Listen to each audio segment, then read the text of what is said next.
Welcome to another edition of Diplomatic Channel. I'm Amarachi Ubani. We're looking at two major events this week. First is a North Korean President Kim Jong-un's visit to Russia that had world leaders, especially those of the West, scratching their heads over what could be discussed by the two.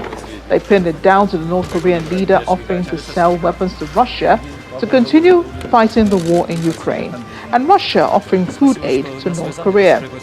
Look at how beneficial relations have been between the two.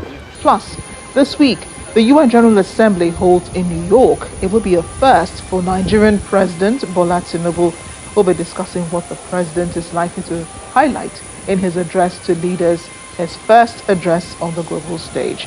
The second of the topics with me this week is former Nigerian ambassador to Russia and former Nigerian ambassador and deputy permanent representative to the UN, Ambassador Dapo Bafawura. That's Diplomatic Channel in a wrap. Let's take a quick check on other discussions in diplomatic circles, and we'll be right back. The Nigerian delegation in Cuba, led by Vice President Kashim Shettima, has signed a memorandum of understanding with the Republic of Cuba to enhance collaboration in innovation, science and technology between the two countries. The signing took place on the sidelines of the G77 plus China summit.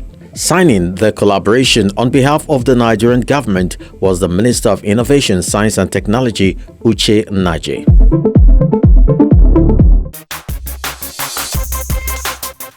Speak of priorities because UNGA President Dennis Francis says the organization needs the cooperation of member states and support from the public to tackle urgent issues at a time when the world is facing multiple challenges.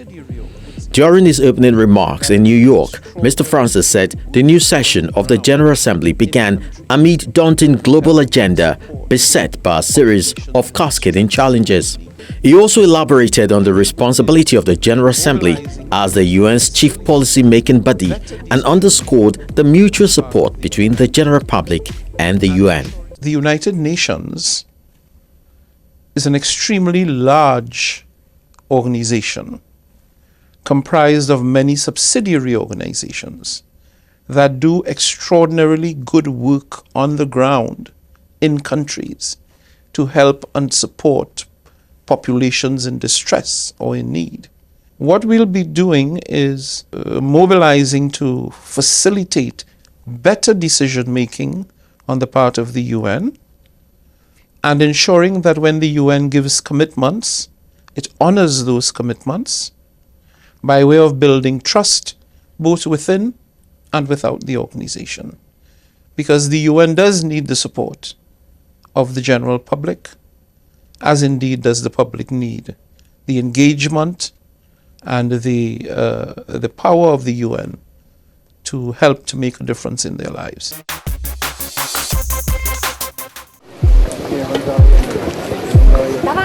The European Commission President Ursula von der Leyen on Sunday visited the Italian island of Lampedusa, struggling with a surge in migrant arrivals. She promised a 10-point EU action plan to help Italy deal with the situation. Ms. von der Leyen was accompanied by Italian Prime Minister Giorgia Meloni. Nearly 126,000 migrants have arrived in Italy so far this year, almost double the figure by the same date in 2022. The small island of Lampedusa has recently seen a sharp rise in the number of people arriving by boat, with more than 7,000 landing this week, more than the island's permanent population. Prime Minister Meloni and I are here today to offer a coordinated response by the Italian and European authorities. And I want to be very clear. We have an obligation as part of the international community. We have fulfilled it in the past and we will do so today and in the future. But we will decide who comes to the European Union and under what circumstances, and not the smugglers and traffickers. Welcome back. The 78th session of the UN General Assembly begins on September 18, 2023 in New York, the United States. But the first day of the high-level general debate will be on Tuesday, September 19th, 2023, when Nigerian President Bola Tinubu will also be addressing the Assembly. This year's theme is rebuilding trust and reigniting global solidarity, accelerating action on the 2030 Agenda and its sustainable development goals towards peace, prosperity, progress, and sustainability for all. According to the Special Advisor to the President on Media and Publicity, Ajuri Ngalali, the President is expected to hold bilaterals and business meetings with the Presidents of the United States, Brazil, the EU, and others at UNGA. He'll also meet with major chief executives and leader of multinational firms cutting across multiple sectors of the economy, including the President of the Microsoft company worldwide, Brad Smith, to deepen digital transformation in the country. He'll also be meeting with the President of Global Affairs for Meta Technologies, Sir Nick Clegg, on how to leverage on new innovations and other meetings. President Tinubu will be advancing his economic development diplomatic drive to aggressively attract foreign direct investment into the country and to ensure that homegrown Nigerian companies have fair and equal access to foreign and international markets. Let's get more from our State House correspondent, Larry Lasisi, in New York. President Bola Ahmed Tinubu will be attending the 48th United Nations General Assembly, which is taking place here in New York. The president has several meetings lined up, even though the major point is here for the General Assembly. He will be speaking to world leaders on Tuesday, where they will be talking on basically the international financial architecture. The president is built to push for a fairer deal for developing countries, and he's expected to attend this general summit or this general assembly with some ministers, with some governors, and also his aides. The president will also be having several meetings. He will be meeting with some industrialists, some company heads, and also we'll be having bilateral meetings. This we expect will take place on the sidelines of the General Assembly, and as I'm sure you're aware, those meetings are strategic, and it gives an opportunity for the president and his fellow presidents to talk and reach agreements that may have taken time and maybe a lot more time to arrive at. So he's expected to have a lot of meetings. He'll be spending maybe a few days, but those few days, it appears, will be packed. We'll keep you abreast as everything goes on. He has the maiden address on the 19th, and there are quite a number of high-level meetings that he's going to be attending. As you know, it's the United Nations General Debate and General Assembly, so we have, all the topics that are relating to the globe, the planet as a whole. Climate change, the SDGs, of course, Sustainable Development Goals and the targets to be reached, certain humanitarian concerns, things to do with humanity and how to end conflict also on the planet. So these are the major events that he'll be participating in. Nigeria has had a very good, very impressive track record at the United Nations, contributing to very important decisions that are made at a global level, and also contributing to peacekeeping. We've got a good track record. Peace building also. And we're, of course, a leader in Africa, and we constitute 15% of Africans. So, promising. From New York, Lanre Lasese, Channels Television News. We'll be delving into discussion on the UNGA in a minute. And don't forget to stay with Channels Television for updates on the president's activities in New York. But let's also mention that North Korean leader Kim Jong-un has left Russia. He's on his way back to North Korea. He was spotted at the railway station in Russia's far eastern city of Arytom on his train bound for home. Video posted on Telegram social media messaging app showed Moscow's ambassador to North Korea Alexander Matsugora, and Governor of Russia's Far Eastern Primorye region, Oleg Kazmiakov, seeing him off at the end of his week-long visit. Mr. Kim was seen walking along a red carpet to his train carriage and waving goodbye to the sounds of a military band. Mr. Kim arrived in Russia on Wednesday, September 13, to a warm handshake with President Vladimir Putin at the Vostochny Cosmodrome, Russia's most modern space rocket launch site. Both leaders sat down to talks in which the North Korean leader told the Kremlin chief that Russia was fighting a secret war with the West and that the two countries would together battle with imperialism. They later walked through the Vostochny space facility where they reviewed rocket launch sites. Mr. Kim proposed a toast to the Russian army and the people, saying they would triumph against evil. He even invited President Vladimir Putin to his country, an invitation President Putin accepted without mentioning when any visit might take place. Mr. Kim also visited the town of Komsomolsk on Amur in Russia's Far East, home to Russia's aircraft factory that produces warplanes and other equipment. The plant also produces Russia's most modern fighter jets. He visited the Russian Pacific Fleet's Marshal Shapuntsek frigate in the town of Vladivostok before finally making his way out of Russia. It's a lot, isn't it? But we have to talk about it. Joining me now is former Nigerian ambassador to Russia and former Nigerian ambassador and permanent representative to the UN, Ambassador Dakpo Fafawura. Thank you so much, Ambassador Fafawura, for joining us on Diplomatic Channel. Thank you. I know that you've thought about this. You've had some time to really think about it. President Tinubu will be at the UNGA this week. He'll be speaking on Tuesday, his first global address, his first address on the global stage to the rest of the world. What do you think, he would say about Nigeria, about what the government has done, and what he could be soliciting for? Well, I think he'll be setting out Nigeria's priorities. There's been a change of government, and we need to review our foreign policy. We need to renew our image, a better image than we've had before. In the last couple of years, Nigeria has lost a lot of influence in foreign policy. And I think he will be trying to bring Nigeria back on board to be one of the active African nations at the United Nations. That will be his priority.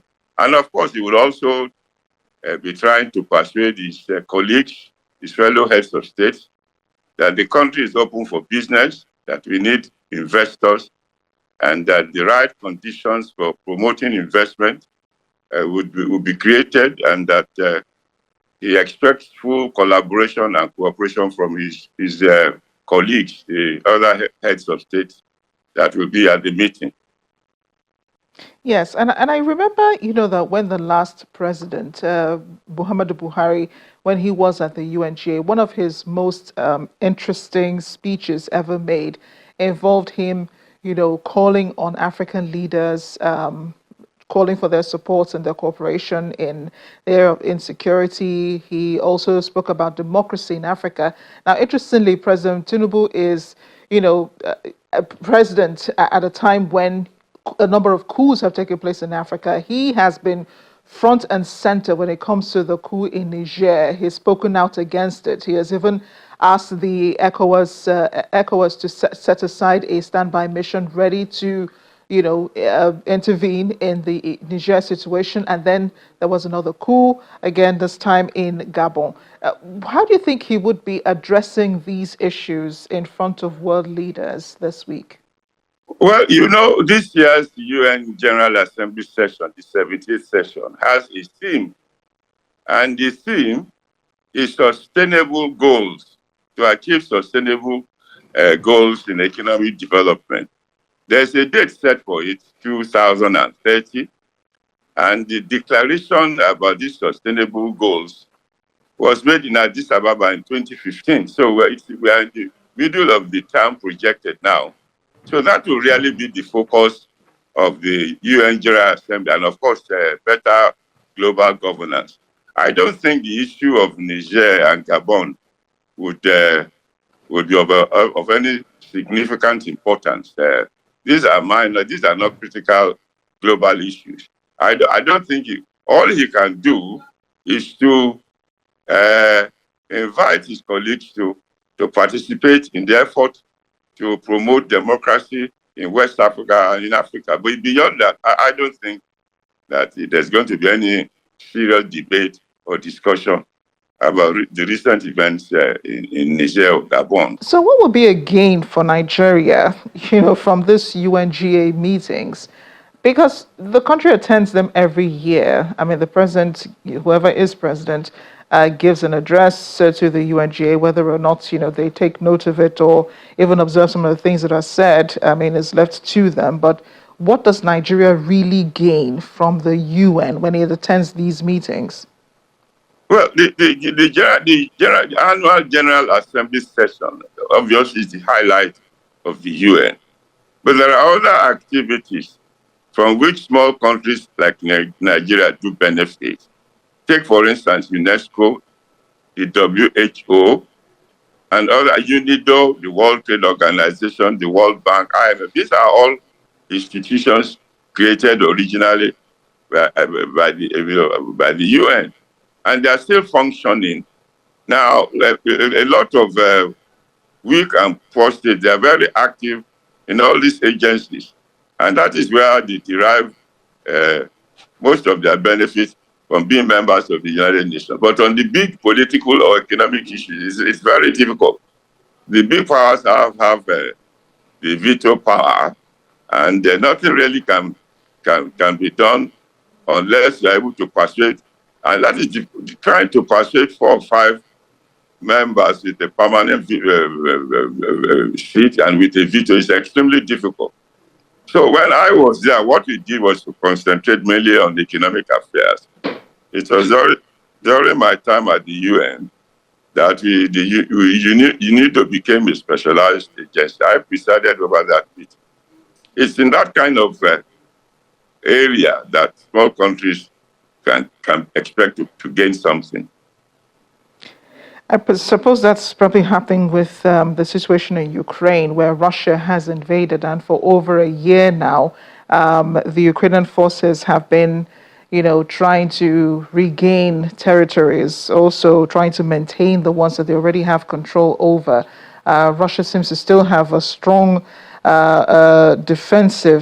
offensive in Ukraine, which is probably what worries most world leaders when the North Korean leader Kim Jong-un decides to visit, and he did so during this last week. Analysts around the world speculated on the reason why this visit was. We saw Kim go to different sites in Russia, the Russian president showing off, some of the developments in the country, of course, things that only he can show, not any other person in the country can show. But do you think that the world really has to worry about the outcomes of Kim Jong-un's visit to Russian President Vladimir Putin? Well, the visit will raise some concerns in the US and NATO countries because if there is a military agreement, if the Russians are probably looking for shells and small ammunition, of which North Korea has a surplus, and if there's an agreement on that, then it means the war will be prolonged. They'll be fighting the war for over a year now. And there's also talk of a trilateral kind of alliance involving North Korea, China, and Russia. And if that happens, then it will be a matter of considerable concern to NATO and the United States. Now, both countries need each other. The North Koreans, they have nuclear capability, but they are very weak delivery systems. And the Russians can offer them assistance in this regard. And in the case of North Korea, they need food, they need energy and high tech. So it's a kind of mutual needs. Both countries are badly isolated, as you know. There's there's a prevailing sanctions on both Russia and North Korea. They are increasingly being isolated in the global arena. So it's a matter of considerable interest. But for those of us who are outside that orbit, I don't think it's a matter of much concern. But it's not often that you see the North Korean leader leave North Korea. He Yes, left in correct. that, heavily armed and heavy train all the way from Pyongyang all the way to Vostokny in Russia, and then he got the opportunity to see other parts of Russia. So this could have been more than just an exchange of weapons and food between the two. Because at a point during his trip, it seemed like he was supposed to have been out. They saw him on a train and said he was probably on his way home. And then, next we know he was still sighted again in Russia. So some analysts believe that there was more to this visit, and it doesn't seem like, we would ever really get the essence of why this visit was. What sort of message do you think they were trying to give out to the rest of the world, especially to the West that you mentioned, the ones who were very worried about a meeting like this? Well, there's no official communique about the visit. There was a brief statement by the Kremlin that they had a successful discussion. But it is not in the nature of these high-level meetings, particularly between countries like Russia and North Korea that are highly secretive, isolated. It is not in the nature of the meetings that full details of what transpired would be published. But my suspicion, and well, this is what other people think, is that it is basically kind of military cooperation. It's at the center of the talks. The Russians need arms and small ammunition, and North Korea is believed to have a surplus of this, while North Korea has also, in the last decade or so, had a very serious food crisis.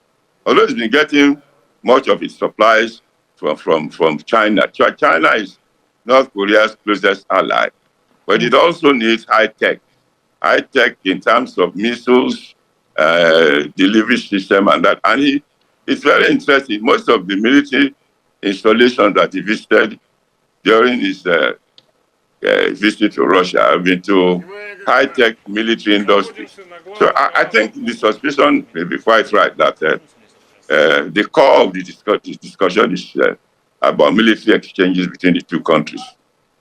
Then the US is reportedly wanting to discuss with North Korea, but does not know how. This came up during the meeting between Leader Kim and President Putin. What do you make of this? Because it was only a few years back that former US President Donald Trump held that all-important historical meeting with the North Korean leader Kim Jong-un in Singapore, I believe, or was it Vietnam?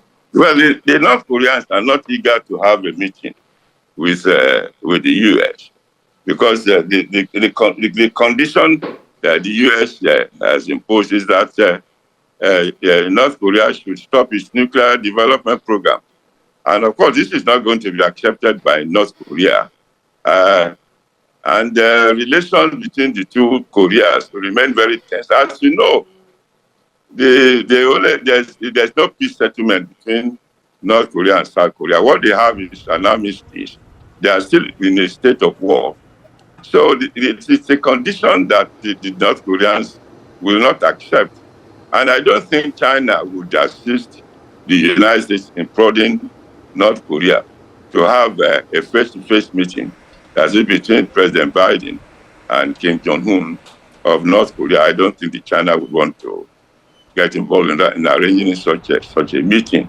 Neither will Russia. As a matter of fact, right now the Americans have a few troops in Armenia, which is, a source of deep anger and resentment in Russia. Armenia and Azerbaijan, they've been having problems, and Armenia's security has depended largely on guarantees from Russia. And that has not happened.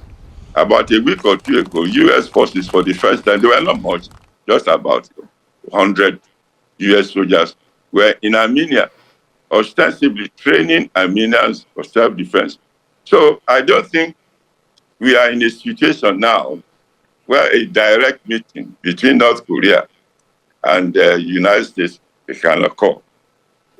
Ambassador Dapo Fafawura, I guess we'll have to wait 1 week, first of all, as we anticipate President Tinubu's speech at the UN, and then as we look forward to the outcomes of the meeting between leader Kim Jong-un and the Russian President Vladimir Putin.